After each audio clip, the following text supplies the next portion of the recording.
পরপর যত সংখ্যক ভাব ভিডিও দেখলে আপনি লক্ষ্য করতে শুরু করবেন সেগুলো কোথায় চিত্রগ্রহণ করা হয়েছে, আর তারপর লক্ষ্য করবেন যে এদের অবাক করা রকম বড় একটা অংশ শুট করা হয়েছে বিভিন্ন ইউনিভার্সিটি এবং স্কুলের ক্যাম্পাসে। লিটল মিক্স পুরো ব্ল্যাক ম্যাজিক জুড়ে ঘুরে বেড়ায় একটি ক্যাম্পাসে, ইউনিভার্সিটি অফ সাদার্ন ক্যালিফোর্নিয়ার সেই কলেজিয়েট কোয়াড আর লাইব্রেরি, যা এখানে সেজেছে এক হাই স্কুল হিসেবে, যেখানে চারজন নিপীড়িত মেয়ে একটি মন্ত্রের বই বা স্পেল বুক খুঁজে পায় আর নিজেদের বদলে ফেলে কোয়াড এর সবচেয়ে ঈর্ষণীয় সত্তায়। ওয়ান ডিরেকশন তাদের খ্যাতির প্রথম উন্মাদনার সময় Gotta Be You শুরু করেছিল State University of New York at Plattsburgh এর শরতের পাতাঝরা প্রকৃতির মাঝে, তারপর সরে গিয়েছিল কাছের একটি লেকে। 4 বছর পর সেই একই ব্যান্ড অ্যাস্ট্রোনট এর পোশাকে সেজেছিল হিউস্টন এর ন্যাসা জনসন স্পেস সেন্টার এ। ক্রু ক্যাপসুল এর নকল কাঠামোয় উঠে পড়েছিল তারা এবং একটি হিউম্যানয়েড রোবট এর সঙ্গে দৃষ্টি বিনিময় করছিল, যখন তাদের পেছনে মিশন কন্ট্রোলে সত্যিকারের ফ্লাইট কন্ট্রোলাররা নিজেদের কাজে ব্যস্ত ছিল। আর এই গ্রীষ্মে ভিক্টোরিয়া মৌনে যখন রিচ আউট প্রকাশ করলেন ডেভ মেয়ার্স এর পরিচালনায় 1990s এর পুনরুজ্জীবনধর্মী এক শীতল সুন্দর নির্মাণ ট্রেড প্রেস আর সেটিং কে বর্ণনা করা হলো এক্সপেন্সিভ ইন্ডাস্ট্রিয়াল ইন্টেরিয়র্স বা বিস্তৃত ইন্ডাস্ট্রিয়াল অন্দরসজ্জা বলে। ঠিক সেই একই বাক্যবন্ধ যা নির্ভরযোগ্যভাবে জুড়ে যায় ট্যাভার্টিন আর প্রাঙ্গন আর বোর্ড ফর্ম কংক্রিট এর সেই অধ্যয়নমূলক গড়নের সঙ্গে, ঠিক যে ধরনের মডার্নিস্ট বৈজ্ঞানিক ভবন বারবার আমাদের পর্দায় ফিরে আসে। লেকচার হল আর ল্যাবরেটরির এই সংবর্তনের মুখোমুখি হয়ে স্বাভাবিক প্রবৃত্তি হলো এটাকে একটা ট্রেন্ড বলে কাটিয়ে দেওয়া, কিন্তু সেই প্রবৃত্তি আসলে ভুল। যেটা আমরা দেখছি সেটা কোনো নতুনত্ব নয়, বরং একাডেমি আর ভাব ইন্ডাস্ট্রি এর মধ্যেকার এক সংযুক্তির দৃশ্যমান উপরিতল, যে সংযুক্তির বয়স প্রায় মোটামুটি এখন অর্ধ শতাব্দী। নতুন নয়, তবে পরিণত, ক্ষণস্থায়ী হুজুগ নয়, বরং বেশ কাঠামোগত। ক্যাম্পাস এ চিত্রগ্রহণ করাটা নিছক সেই ব্যবস্থার সবচেয়ে আলোকচিত্র উপযোগী প্রমাণ, যে ব্যবস্থা এই পারফর্মারদের অধিকাংশের জন্মের আগে থেকেই নীরবে দৃঢ় হয়ে উঠেছিল। শুরু করা যাক সেই ভবনগুলোকে দিয়েই, কারণ এরা যতটা কৃতিত্ব পায় তার চেয়ে অনেক বেশি কাজ করেছে। আদর্শ উদাহরণটি উল্লেখ করা কোনো ভেরিও নয়, বরং সেই কাঠামো যা ইন্ডাস্ট্রিয়াল ইন্টেরিয়র্স বর্ণনার পেছনে ভেসে থাকে। লুইস খান এর Salk Institute for Biological Studies প্যাসিফিকের উপরের এক খাড়া পাড়ে অবস্থিত, 1965 সালে সম্পূর্ণ হওয়া আর বহুকাল ধরেই 20th সেঞ্চুরি আর্কিটেকচার এর সবচেয়ে বেশি আলোকচিত্রিত কীর্তিগুলোর একটি হিসেবে স্বীকৃত এই প্রতিষ্ঠানটি বহুল চর্চিত বর্তমানে। খান জন সাল্ককে দিয়েছিলেন দুটি আয়নার প্রতিবিম্ব সদৃশ ল্যাবরেটরি ব্লক, যা ঘিরে রাখে একটি মাত্র ট্যাভার্টিন প্লাজা, শুধু একটি সরু জলধারা যা সম্পূর্ণ ফাঁকা। এবং এই সিদ্ধান্তে তিনি পৌঁছেছিলেন মেক্সিকান আর্কিটেক্ট লুইস বারাগেন এর পরামর্শে, যিনি তাকে বলেছিলেন যে এখানে একটাও গাছ পোতার দরকার নেই, একটাও ঘাসফালি থাকার প্রয়োজন নেই, আর প্রাঙ্গণটিকে সোজা দিগন্ত পর্যন্ত ছুটে যেতে দেওয়া হোক। দেওয়ালগুলো ঢালাই করা কংক্রিট যা অসমাপ্ত রাখা হয়েছে, এখনো কঠোর ফর্ম এর টানা বহন করছে সেগুলো। গবেষকদের কক্ষগুলো মোড়া ঠিক কাঠে, যা ইচ্ছাকৃতভাবে কখনো বার্নিশ করা হয়নি, এবং এটা বেশ কঠোর, সন্ন্যাসী সুলভ এবং অলংকার বর্জিত একটা চিত্র। আর ঠিক এই কারণেই কোনো মিউজিক ভিডিওর আর্ট ডিরেক্টর একে ভালোবাসেন, আর ঠিক এই কারণেই ট্রেড প্রেস একটা শব্দ হাতড়ে একে বলে ইন্ডাস্ট্রিয়াল। আর বিজ্ঞানের জন্য মঠ হিসেবে কল্পিত এক ভবন, খান চেয়েছিলেন এটা এমন একটা জায়গা যা পিকাসোর আগমনের যোগ্য, পর্দায় পৌঁছানোর পথে নতুন করে সংকেতায়িত হয় একটি কারখানার মেঝে হিসেবে। এবং সাল্ক নিজে চালায় একটি আনুষ্ঠানিক ফিল্মিং প্রোগ্রাম, প্রকাশিত নির্দেশিকা আর লোকেশন ফি সমেত, যা থেকে বোঝা যায় যে এই যাতায়াত কতটা নৈমিত্তিক হয়ে উঠেছে বর্তমানে। এবং এটি একা নয়, র কংক্রিট এর প্রাতিষ্ঠানিক স্থাপত্য এই মাধ্যমটির একটা নিজস্ব ঘটনা হয়ে উঠেছে। কেন্ড্রিক লামার এর খান এরি কিম্বল আর্ট মিউজিয়াম এর ফোর্ট ওয়ার্থ ওয়াটার গার্ডেন্স এ N95 চিত্রগ্রহণ করা থেকে শুরু করে বারবিকেন এ কাজ, এবং তারপরে এই স্থানগুলো ক্যামেরায় ধরা দেয় শক্তি, স্থায়িত্ব আর এক ধরনের আদর্শগতভাবে নিরপেক্ষ গাম্ভীর্য হিসেবে, যা কোনো সেট ড্রেসার নকল করতে পারেন না। এই স্থানগুলোকে আলাদা করে তালিকাভুক্ত করা সার্থক, কারণ এরা বেশ কয়েকটা জনরার আসবাবের নিয়মিততায় বারবার ফিরে আসে। এখানে রয়েছে লাইব্রেরি, যেখানে জ্ঞান আক্ষরিক অর্থেই বইয়ের ভেতরে তালাবদ্ধ।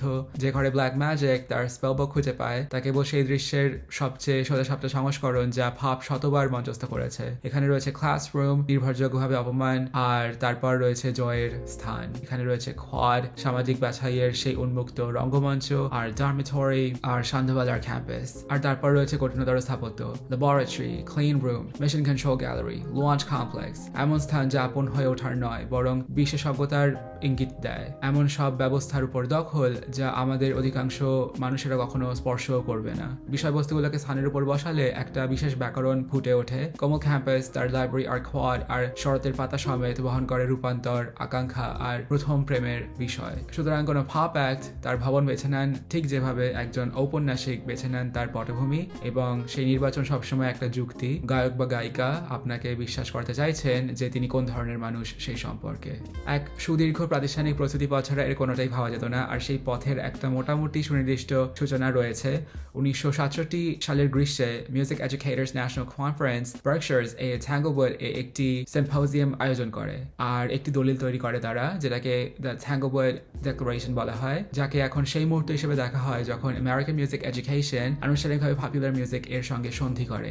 এর কেন্দ্রীয় বাক্যটি উদ্ধৃত করার মতো, কারণ এরপরে যা কিছু আসে তার সবই হচ্ছে তার বিস্তার। এখানে বলা হয় সব যুগ, রীতি, রূপ আর সংস্কৃতির মিউজিক পাঠ্যক্রমের অন্তর্গত। সঙ্গীতের ভান্ডারকে সম্প্রসারিত করা উচিত যাতে তা ধারণ করে আমাদের সময়ের মিউজিককে তার সমৃদ্ধ বৈচিত্র্যে, যার মধ্যে রয়েছে বর্তমানে জনপ্রিয় টিনেজ মিউজিক আর avant-garde music, American folk music আর অন্যান্য সংস্কৃতির মিউজিক। এই ক্ষেত্রের গবেষকরা থ্যাঙ্গলউডকে বর্ণনা করেন পাঠ্যক্রমিক বৈচিত্র্যের আধুনিক যুগের সূচনাবিন্দু হিসেবে। প্রথমবারের মতো যখন প্রতিষ্ঠান স্বীকার করে নেয় যে কারেন্টলি পপুলার টিনেজ মিউজিক আদৌ কোনো শিক্ষকের মনোযোগের যোগ্য, সেটা প্রায় 50-49 বছর আগের কথা। একাডেমির উপর পপ ইন্ডাস্ট্রি এখন যে সুবিধা ভোগ করে তা কোনো দরজা জোর করে খোলার ব্যাপার নয়। এটি এমন একটা দরজা যা জনসন অ্যাডমিনিস্ট্রেশন এর সময় খোলা হয়েছিল, আর তখন থেকে এই দরজা অবাধে খোলা রয়েছে। এই দীর্ঘ প্রস্তুতি পথই বর্তমান মুহূর্তকে নতুন নয় বরং পরিণত বলে অনুভব করায়। আর এই পার্থক্যটির উপর জোর দেওয়া দরকার, কারণ ট্রেন্ড হলো এমন একটা বিষয় যা বাইরের লোকজন বাইরে থেকে তাকিয়ে অনুসরণ করে, আর পরিণত ব্যবস্থা হলো একটা ব্যবস্থা বা মাধ্যম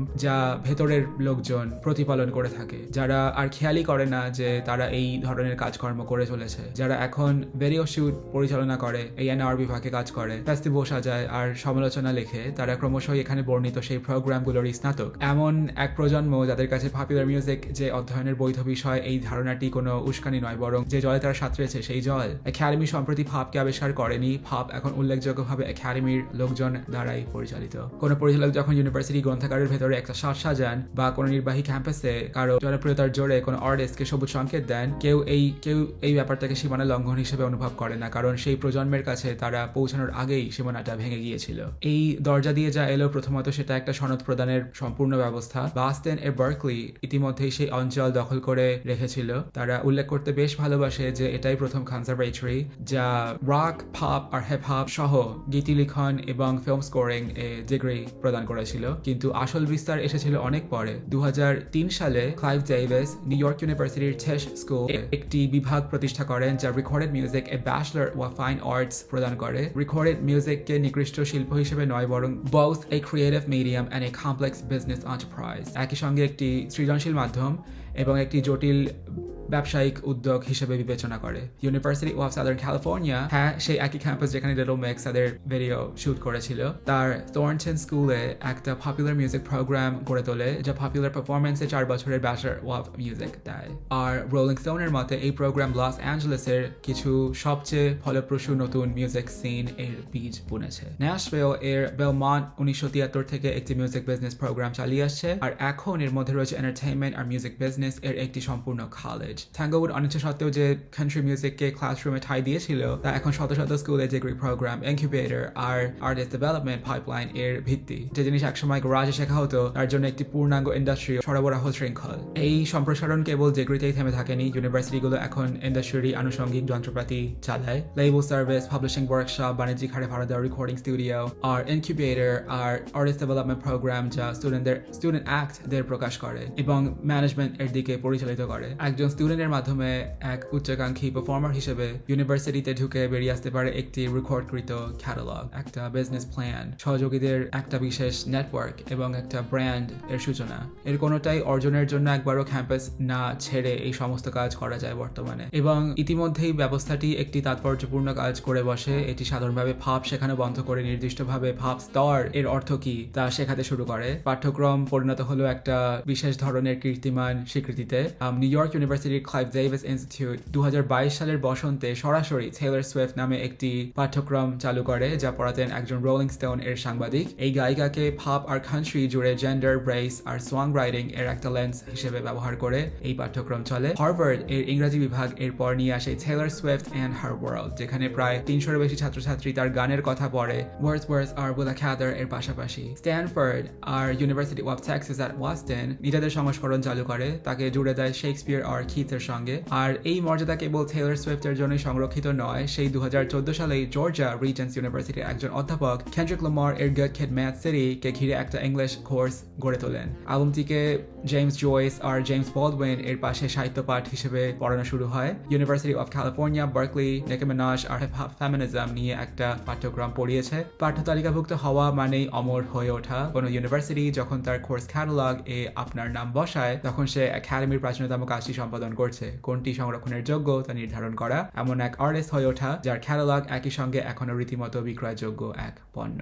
ল্যাব আর পপ স্তরের মধ্যেকার এই যাতায়াত কেবল স্থাপত্য আর পাঠ্যক্রমে সীমাবদ্ধ নয়, লক্ষণীয়ভাবে একেবারে উপলব্ধির স্তর পর্যন্ত নেমে আসে। 2014 সালে the Japanese Journal of Psychonomic Science এ প্রকাশিত একটা ছোট প্রায় অলক্ষিত গবেষণাপত্রের কথা ভাবুন, যার লেখক আকিয়োশি কিতাওকা রিটসোমেইকেন ইউনিভার্সিটির একজন মনোবিজ্ঞানী, যিনি সম্ভবত ভিজুয়াল ইলিউশন এর জীবিত নির্মাতাদের মধ্যে সবচেয়ে বেশি জনপ্রিয় এবং বিখ্যাত। কিতাওকা জানান স্পষ্ট আর বেশ মনোরম বিষয়ের সঙ্গে যে তার ল্যাবরেটরি ইলিউশনগুলোর একটি, যাকে তিনি হ্যাপম্যান আর্চেন বলেন, গৃহীত হয়েছিল লেডি গাগার অ্যালবাম আর্ট পপ এর প্রধান অন্দর শিল্পকর্ম হিসেবে, যার দৃশ্য পরিকল্পনার তদারক ছিলেন পপ আর্টিস্ট জেফ কুন্স। তিনি যুক্তি দেন যে এই ঘটনাটি তার ক্ষেত্রের কাছে তিনটি স্বতন্ত্র দিক থেকে গুরুত্বপূর্ণ ছিল। একটি, ভিজুয়াল ইলিউশন এর দিকে ব্যাপক মনোযোগ টেনেছিল এই ব্যাপারটি, নির্বাচিত ইলিউশনটি সত্যিকারের অর্থেই নতুন ছিল। আর তৃতীয়ত, বিদ্যাশাখার ইতিহাসে প্রথমবারের মতো ইলিউশন স্বীকৃতি পেয়েছিল সাধারণ দৃশ্য সংস্কৃতির অংশ হিসেবে, উপলব্ধ ল্যাবরেটরিতে বন্দী না থেকে।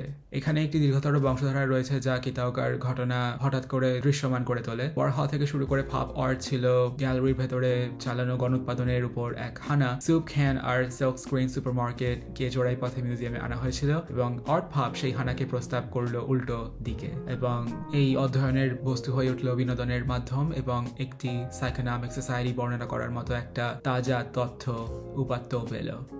বিভিন্ন প্রতিষ্ঠানের এই আন্তর্জাতিকরণের ক্ষমতাকে কম মূল্য দেওয়া বেশ সহজ, যতক্ষণ না আপনি লক্ষ্য করেন যে এটা কতটা বহনযোগ্য। স্ট্রিমিং সংখ্যা এক অদ্ভুতভাবে সংকীর্ণ বিশাল কিন্তু মুহূর্তের অ্যালগরিদম আর প্লেলিস্টের সঙ্গে বাধা, আর ফ্যান্ডম এর বাইরে যে কারো কাছেই বেশ দুর্বোধ্য এই গোটা বিষয়টাই। একটি ইউনিভার্সিটির অনুমোদন ঠিক তার বিপরীত, পরিসরে অত্যন্ত বিনয়ী কিন্তু নাগালে সর্বজনীন মর্যাদার এমন একটা একক যা কোনো অনুবাদ ছাড়াই সীমানা আর প্রজন্ম পেরিয়ে বিনিময়যোগ্য। হার্ভার্ড এর একটি পাঠ্যক্রম, একটি ঐতিহাসিক ল্যাবরেটরিতে চিত্রগ্রহণ, মিউজিয়াম মানের একটি আবম মোড়কে একটি ইলিউশন, আর প্রতিটি একটা কর্মজীবনকে এক মুদ্রায় অভিহিত করার উপায় যা গোটা বিশ্ব ইতিমধ্যেই গ্রহণ করে। এ কারণেই এই অভিলাষ কেবল জাতীয় না হয়ে এত ধারাবাহিকভাবে বৈশ্বিক। শিল্পী কেবলমাত্র জনপ্রিয় হতে চান না, তিনি সংরক্ষণাগার ভুক্ত হতে চান। আর জ্ঞানের প্রতিষ্ঠানগুলো বিশ্বের সবচেয়ে বিশ্বস্ত সংরক্ষণাগার।